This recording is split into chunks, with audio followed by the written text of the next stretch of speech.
राधे राधे भक्तों। ओम नमो भगवते वासुदेवाय। आज मैं आपको माघ मास में रखे जाने वाली एकादशी षष्ठीला एकादशी की कथा सुनाऊंगी। आप इसे ध्यान पूर्वक सुनिए। हम सभी को षष्ठीला एकादशी का व्रत अवश्य करना चाहिए, चाहे मनुष्य में सामर्थ्य हो या नहीं, क्योंकि एकादशी का व्रत हमें सब पापों से मुक्ति दिलाता है। इसलिए हमें साल की सभी एकादशियां अवश्य रखनी चाहिए। अगर हम सभी एकादशियां ना रख सके, कम से कम हमें बड़ी एकादशियों को अवश्य रखना चाहिए, जिससे हमारे पापों का नाश हो सकता है। अगर आप एक नहीं रख सकते तो एक टाइम फलाहार कर सकते हैं और आप नमक का सेवन करके भी व्रत को रख सकते हैं। आइए चलते हैं कथा की ओर। एक समय दालभ्य ऋषि ने पुलस्त्य ऋषि से पूछा कि हे महाराज, पृथ्वी लोक में मनुष्य ब्रह्म आदि हत्या महान पाप करते हैं, पराय धन की चोरी तथा दूसरों की उन्नति देखकर ईर्ष्या करते हैं, साथ ही अनेक प्रकार के व्यसनों में फंसे रहते हैं, फिर भी उनको नरक प्राप्त नहीं होता। इसका क्या कारण है? वे न जाने कौन सा दान पुण्य करते हैं जिससे उनके पाप नष्ट हो जाते हैं। यह सब कृपया करके कहिए। पुलस्त्य मुनि कहने लगे कि हे महाभाग, आपने मुझसे अत्यंत गंभीर प्रश्न पूछा है। इससे संसार के जीवों का अत्यंत भला होगा। इस भेद को ब्रह्मा, विष्णु, रुद्र तथा इंद्र आदि भी नहीं जानते, परंतु मैं आपको यह गुप्त तत्व अवश्य बताऊंगा। उन्होंने कहा कि माघ मास लगते ही मनुष्य को स्नान आदि करके शुद्ध रहना चाहिए। इंद्रियों को वश में करके काम, क्रोध, लोभ, मोह, अहंकार, ईर्ष्या, द्वेष आदि का त्याग कर भगवान का स्मरण करना चाहिए।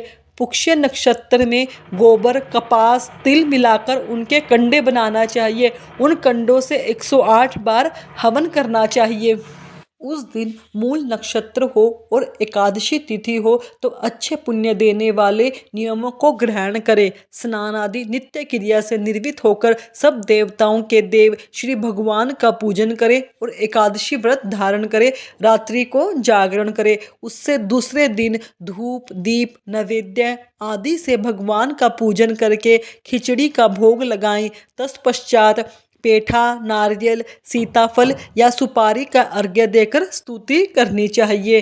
हे भगवान, आप दीनों को शरण देने वाले हैं, इस संसार सागर में फंसे हुओं का उद्धार करने वाले हैं। हे पुंडरीकाक्ष, हे विश्वभावन, हे सुभर्णम, हे पूर्वज, हे जगतपते, आप लक्ष्मी जी सहित इस तुच्छ अर्घ्य को ग्रहण करें। इसके पश्चात जल से भरा हुआ कुंडा ब्राह्मण को दान करें और ब्राह्मण को श्यामा गो और तिल पात्र देना भी उत्तम है। तिल स्नान और भोजन दोनों ही श्रेष्ठ हैं। इस प्रकार जो मनुष्य जितने तिलों का दान करता है उतने ही 1000 वर्ष स्वर्ग में वास करता है।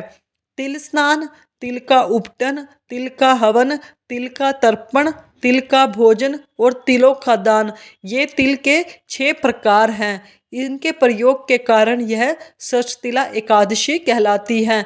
इस व्रत के करने से अनेक प्रकार के पाप नष्ट हो जाते हैं। इतना कहकर पुलस्त्य ऋषि कहने लगे कि अब मैं तुमसे इस एकादशी की कथा कहता हूँ। एक समय नारद जी भगवान श्री विष्णु से यही प्रश्न किया था और भगवान ने जो षष्ठीला एकादशी का महात्म नारद जी से कहा सो मैं तुमसे कहता हूँ। भगवान ने नारद जी से कहा कि हे नारद, मैं तुमसे सत्य घटना कहता हूँ, ध्यानपूर्वक सुनो। प्राचीन काल में मृत्यु लोक में एक ब्राह्मणी रहती थी। वह सदैव व्रत किया करती थी।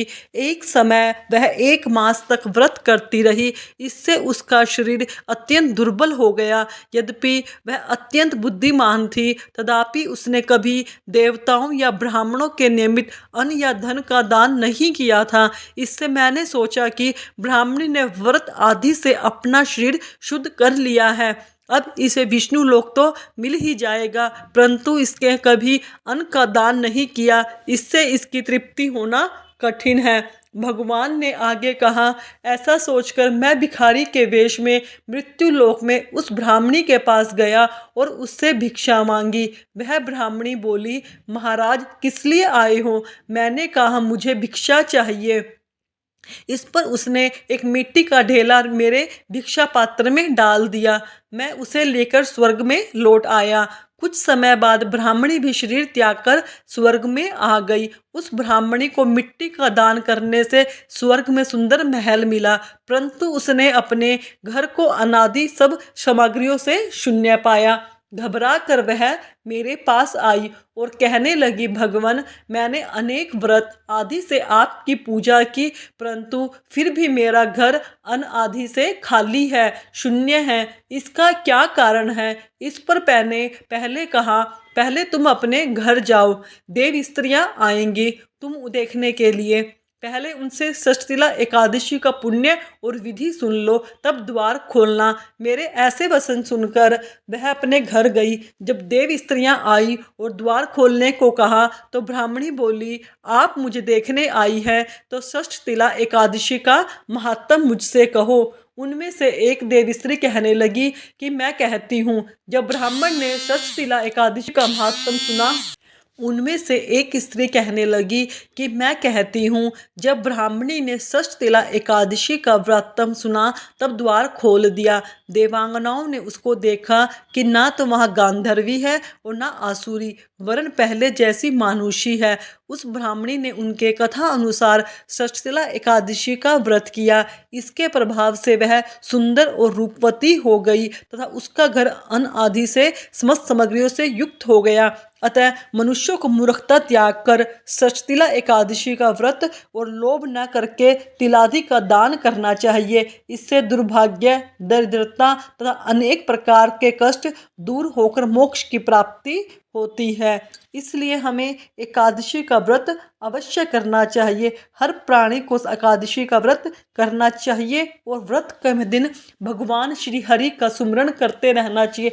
सारा दिन मन में निरंतर जाप, महामंत्र का जाप, हरे कृष्णा कृष्ण कृष्ण हरे हरे, हरे राम राम राम हरे हरे, इस मंत्र का निरंतर जाप श्वास श्वास में चलना चाहिए। आप सभी को षष्ठीला एकादशी की बहुत बहुत बधाई हो। अगर आपको मेरी वीडियो अच्छी लगी तो चैनल को सब्सक्राइब करें, वीडियो को लाइक करें, कमेंट में राधे राधे अवश्य लिखें। धन्यवाद दोस्तों।